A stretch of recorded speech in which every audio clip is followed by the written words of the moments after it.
Aaron Hernandez. The roar of 70,000 fans at Gillette Stadium. The flash of cameras. The thrill of catching a touchdown pass from Tom Brady. For Aaron Hernandez, this was Sunday reality as the star tight end for the New England Patriots. By age 23, Hernandez had it all. A $40 million contract extension, a Super Bowl appearance, and a place among the NFL's elite. His powerful 6 feet 2 inches frame and natural athleticism made him nearly unstoppable on the field. Off the field, he was building a family with his fiancée and infant daughter in his lavish North Attleboro mansion. But beneath the surface of this perfect life lurked something darker, something violent, something deadly. On a warm June night in 2013, the body of Odin Lloyd was discovered in an industrial park, less than a mile from Hernandez's home. Lloyd, a semi-professional football player dating Hernandez's fiancee's sister, had been shot multiple times. What began as whispers quickly erupted into headlines. Aaron Hernandez, NFL star, was the prime suspect. The evidence mounted with chilling precision. Security footage from Hernandez's own home showed him holding what appeared to be a gun shortly after the murder. His DNA was found on a cigarette butt at the crime scene. Text messages placed him with Lloyd the night of the murder. As investigators dug deeper, they uncovered not just evidence of one crime, but hints of a double life few could have imagined. Hernandez wasn't just an athlete who snapped in a moment of rage. He had been harboring violent tendencies for years, allegedly involved in other shootings, including a double homicide in Boston the year before. On June 26, 2013, the unthinkable happened. Aaron Hernandez, still in his Patriots-issued gear, was led away in handcuffs from his mansion. Within hours, the Patriots released him, erasing his name from their roster as quickly as they could. The trial revealed a man few recognized, a man with gang ties, a history of violence, and a shocking disregard for human life. In April 2015, Hernandez was convicted of first-degree murder and sentenced to life without parole. But the story wasn't over. In a twist that shocked even those who had followed the case closely, Hernandez was found hanging in his prison cell on April 19, 2017, just days after being acquitted of the separate double murder charges. He was 27 years old. The final disturbing chapter came when researchers examined his brain, discovering he suffered from advanced CTE, chronic traumatic encephalopathy, a degenerative brain disease caused by repeated head trauma. The condition, which can affect behavior, mood, and impulse control, added yet another layer to the already complex tragedy. From NFL star with a $40 million contract to convicted murderer to suicide victim in less than 4 years. The Aaron Hernandez story remains one of the most dramatic falls from grace in sports history, leaving behind unanswered questions and a legacy defined not by touchdowns, but by violence, tragedy, and waste. Mike Tyson. Iron Mike Tyson, the name alone was enough to send shivers down the spines of heavyweight boxers throughout the 1980s and early 90s. A force of nature in the ring, Tyson became the youngest heavyweight champion in history at just 20 years old, demolishing opponents with a ferocious combination of speed, power, and intimidation that the boxing world had never seen before. By age 21, his record stood at a perfect 30-0. He unified the WBA, WBC, and IBF heavyweight titles, becoming the undisputed champion of the world. His knockout power was legendary. Opponents often defeated before the fight even began, paralyzed by fear as they stood across the ring from the man in the black trunks with no socks. But as his star rose in the ring, Tyson's personal life began to unravel. His tumultuous marriage to actress Robin Givens ended in 1989 amid allegations of domestic abuse. His behavior became increasingly erratic. The discipline that had defined his early career under mentor Customato began to slip away. Then came the night that would forever alter the trajectory of his life and career. July 19, 1991. The Miss Black America pageant in Indianapolis. Tyson, then 25 and at the height of his fame, met 18-year-old contestant Desiree Washington. What happened next would become the subject of intense scrutiny and a criminal trial that captivated the nation. Washington accused Tyson of raping her in his hotel room. Tyson maintained the encounter was consensual. The jury believed Washington. On February 10, 1992, Mike Tyson, the most feared boxer on the planet, a global sports icon worth millions, was convicted of rape. The judge sentenced him to 6 years in prison. The images were jarring. The man who once wore championship belts now in handcuffs. The athlete who commanded millions per fight now in a prison uniform. The boxer whose name was synonymous with power now powerless in the system. Tyson served 3 years before being released in 1995. He returned to boxing, but the magic was gone. The aura of invincibility had been shattered. Though he would fight for another decade, including the infamous ear-biting incident against Evander Holyfield, he never fully recaptured his former dominance. To this day, Tyson maintains his innocence of the rape charge. The conviction remains a permanent stain on a legacy that might have been untouchable. The Mike Tyson story is one of spectacular talent and equally spectacular self-destruction. A cautionary tale of what happens when unstoppable force in the ring meets immovable consequences outside it. From the heights of being the most feared man on the planet to the depths of a prison cell, Tyson's journey remains one of the most dramatic rise and fall narratives in sports history. In recent years, Tyson has reinvented himself as an entertainer, cannabis entrepreneur, and podcast host, finding a measure of redemption and peace that long eluded him. But the shadow of Indianapolis will always follow him, a reminder that even the mightiest can fall. Michael Vick. Michael Vick revolutionized the quarterback position. With blinding speed and a cannon for an arm, the Virginia Tech phenom became the first overall pick in the 2001 NFL Draft, signing with the Atlanta Falcons and quickly establishing himself as the most electrifying player in football. By 2004, Vick had signed a $130 million contract, making him the highest-paid player in the NFL. His number 7 jersey was everywhere in Atlanta. His gravity-defying runs and bullet passes made highlight reels weekly. He was the face of Madden NFL, the face of Nike, the face of a new era in football where quarterbacks weren't just passers, they were weapons. But behind the dazzling smile and superhuman athleticism lurked a secret that would shock the sports world to its core. In April 2007, authorities investigating a drug case involving Vick's cousin raided a property Vick owned in rural Surry County, Virginia. What they discovered was far worse than drugs. The 15-acre compound housed a sophisticated dogfighting operation known as Bad News Kennels. As investigators dug deeper, the horrific details emerged. Dozens of pit bulls, many bearing scars from fighting, training equipment, fighting pits, breeding stands, and most disturbing of all, evidence that underperforming dogs had been executed by hanging, drowning, and electrocution. Initially, Vick denied involvement, but as his co-conspirators began to cooperate with authorities, his denials crumbled. Federal investigators even caught him in a lie during a polygraph test when he denied direct involvement in killing dogs. The truth was inescapable. Michael Vick, NFL superstar, role model to countless young fans, had not only bankrolled this operation, but had actively participated in the brutal killing of dogs that didn't fight well enough. Judge Voice, the acts you engaged in were not only heinous and cruel, but also heinously cruel. On August 27, 2007, Vick pleaded guilty to federal charges. The judge sentenced him to 23 months in federal prison. The fall was spectacular. Vick lost his $130 million contract. His endorsement deals vanished overnight. He filed for bankruptcy while behind bars. The man who once commanded stadiums now lived in a cell. Those words proved prophetic. Upon his release in 2009, Vick faced a choice: fade into obscurity as a disgraced former star, or attempt one of the most difficult comebacks in sports history. He chose the latter. Signed by the Philadelphia Eagles to a modest contract, Vick slowly rebuilt his career on the field. Off it, he worked with animal rights organizations, speaking to youth about the horrors of dogfighting. The Michael Vick story is unique among sports criminals because it includes a genuine third act, a redemption narrative that saw him return to Pro Bowl form on the field, while becoming an advocate against animal cruelty off it. Yet for many, particularly animal lovers, forgiveness remains impossible. The images of those dogs, the ones who survived, now known as the Vick dogs, continue to haunt. The question lingers: how could someone capable of such cruelty to animals be celebrated again for throwing a football? Vick's legacy remains deeply complicated, a testament to both the human capacity for terrible cruelty and the possibility of genuine redemption. From NFL star to federal prisoner to comeback player of the year, his journey forces us to confront uncomfortable questions about forgiveness, second chances, and whether some sins can ever truly be atoned for. Darryl Strawberry, 6'6" with a swing so sweet it seemed crafted by the baseball gods themselves. Darryl Strawberry was the prototype, a 5-tool player who could do it all. 8-time All-Star, 4-time World Series champion, Rookie of the Year.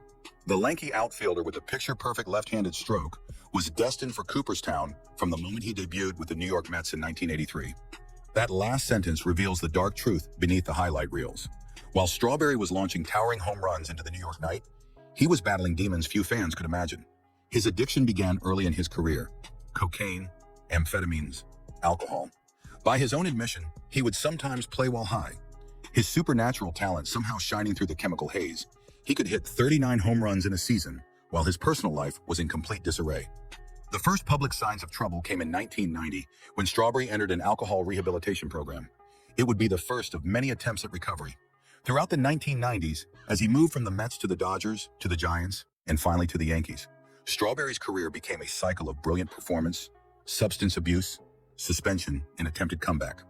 In 1998, at age 36, and in the midst of a career renaissance with the Yankees, Strawberry was diagnosed with colon cancer. The diagnosis should have been a wake-up call. Instead, his addiction deepened. In April 1999, Strawberry was arrested for cocaine possession and soliciting a prostitute. He was suspended from baseball, then allowed to return for the Yankees' postseason run. It would be his final appearance in the major leagues. The next few years brought a dizzying series of relapses, arrests, and legal troubles. In 2000, he left a court-ordered drug treatment facility without permission and was sentenced to 30 days in jail. In 2002, he was sentenced to 18 months in prison for violating probation on cocaine possession charges. That moment, rock bottom in a prison cell, choosing death over treatment, became the turning point. Upon his release in 2003, Strawberry experienced what he describes as a profound transformation. He dedicated his life to faith, becoming an ordained minister and opening treatment centers in his name. Unlike many stories of sports star criminals, Darryl Strawberry's has a genuinely positive ending. The man who once sat in a $2 million home feeling empty now finds fulfillment in helping others battle the same demons that nearly destroyed him. His story is a stark reminder that external success, the home runs, the championships, the adulation, means nothing when internal demons remain unaddressed. From baseball superstar to prison inmate to recovery advocate, Strawberry's journey through addiction and back represents both cautionary tale and beacon of hope. Art Schlichter, the golden boy of Ohio football, a quarterback with movie star looks, a cannon arm, and unlimited potential. Art Schlichter was supposed to be the next great NFL signal caller when the Baltimore Colts selected him 4th overall in the 1982 NFL Draft. Coming out of Ohio State, where he had been a 4-year starter and Heisman Trophy candidate, Schlichter seemed destined for greatness. One of his mentors said he was so electric, so charismatic that he could have been the governor of Ohio had he wanted. But Art Schlichter harbored a secret that would destroy his career before it began. A gambling addiction so powerful it would consume everything in its path. The addiction started innocently enough, friendly wagers with college teammates. But the rush Schlichter felt when placing that first bet was, in his words, an ecstasy he could never describe. The only way to recapture that high was to do it again, and again, and again. By his second season in the NFL, Schlichter had accumulated gambling debts of over $700,000, an astronomical sum in the early 1980s. His bookie, threatening exposure, forced Schlichter to go to the FBI. In 1983, NFL Commissioner Pete Rozelle suspended him for the entire season. Schlichter's NFL career never recovered. He bounced around football's fringes, a backup here, a stint in the Canadian Football League there, a few games in the Arena League. But the gambling never stopped. When he placed bets, his entire body would twitch with anticipation. In 1987, he was arrested for involvement in a multi-million-dollar illegal sports gambling operation. It was the first of what would become dozens of arrests over the next 3 decades. The pattern was always the same. Schlichter would gamble, lose everything, then turn to fraud and theft to fund his addiction. He conned friends, family members, and strangers alike. One judge described him as having 2 personalities, the devil Art and the real Art. Perhaps most disturbing was his ability to manipulate women into helping him. He convinced his public defender to smuggle a cell phone into jail so he could place bets. He persuaded countless women to give him money for gambling. The depths of his addiction were revealed in a particularly heartbreaking incident. While his wife Mitzi was in the hospital giving birth to their daughter, Schlichter stole her jewelry to fund his gambling.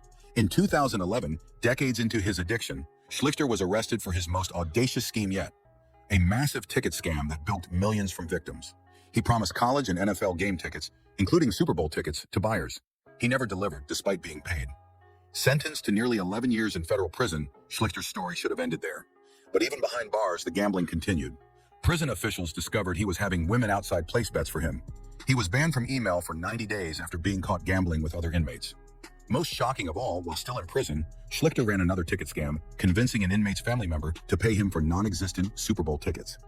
Today, at 64, Schlichter suffers from Parkinson's disease and dementia, likely the result of football-related brain trauma. He sometimes shakes uncontrollably and forgets significant details of his life. The once handsome quarterback is now a shell of himself, his body and mind ravaged by addiction and time. Art Schlichter's story is perhaps the most tragic on our list, a cautionary tale about the devastating power of addiction. From potential NFL star to career criminal, his life represents a half-century spiral, driven by a compulsion he could never control, leaving behind a trail of victims, broken relationships, and wasted potential. Jason Williams. Standing 6 feet 10 inches, with the strength of a power forward and the agility of a guard, Jason Williams was a basketball marvel. Selected in the first round of the 1990 NBA draft, Williams emerged as a dominant rebounder for the New Jersey Nets, earning an All-Star selection in 1998. In 1999, Williams signed a 6-year, $86 million contract extension with the Nets. His future seemed secure, but a broken leg ended his career prematurely that same year. Suddenly, at 31, Williams found himself with enormous wealth, celebrity status, and no basketball to channel his energy.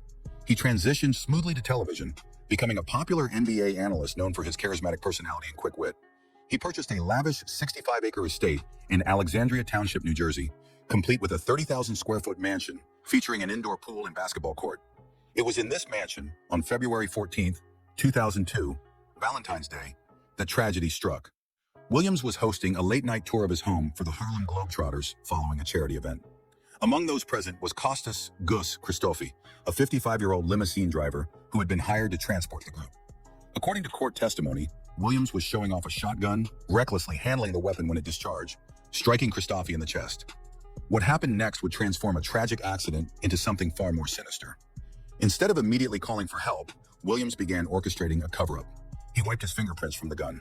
He placed the weapon in Christofi's hands to make it appear like a suicide. He instructed everyone present to lie to the police about what had happened. The case dragged through the legal system for years. In 2004, Williams was acquitted of aggravated manslaughter, but convicted on 4 counts of attempting to cover up the shooting. The jury deadlocked on a charge of reckless manslaughter. After multiple legal maneuvers and delays, Williams finally pleaded guilty to aggravated assault in 2010, admitting that he had handled the shotgun recklessly.